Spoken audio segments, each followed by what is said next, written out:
number 2.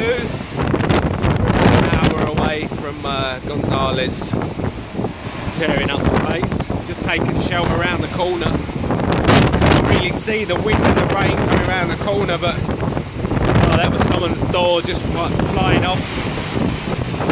We're plus 80, apparently 80 mile an hour winds at the moment.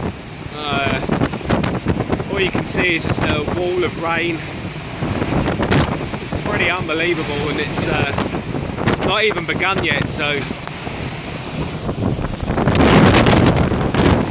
it's pretty gusty.